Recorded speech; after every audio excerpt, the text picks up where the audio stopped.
Il faut se retrouver dans une organisation. À partir du moment où vous dites que partout où vous passez, il y a le même diagnostic, il y a le même système, il y a les mêmes méthodes pour opprimer le peuple.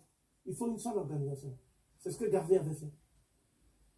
Donc la deuxième phase, c'est la phase de l'organisation. C'est-à-dire la mise en commun des moyens logistiques, des moyens stratégiques. On m'a demandé, Kovi, est-ce que tu penses qu'il faut faire la lutte armée? Est-ce que tu es pour la lutte armée? Voici ma réponse. Je n'exclus aucune option. Si nous avons en face des ennemis armés, ce n'est pas désarmés ou avec des talismans ou des gris-gris que nous allons affronter. Voilà ma position. S'il s'agit de défendre mon peuple, on appelle ça l'autodéfense. S'il s'agit de libérer un territoire entier, ça s'appelle la lutte armée.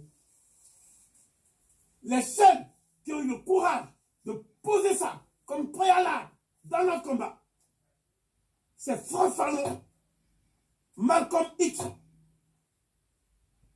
mais c'est aussi Sobukwe. Frantz Fanon dit, on ne peut pas renverser le colonialisme, qui est un système unique, basé sur le monopole de la violence illégitime, si on n'utilise pas une violence légitime. Donc c'est la lutte armée.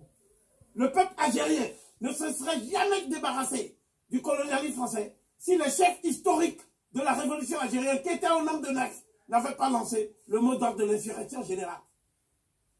Les nègres veulent libérer l'Afrique, qui est le continent le plus dominé de la planète, avec des élections frauduleuses et bidons. Voilà le problème de l'Afrique.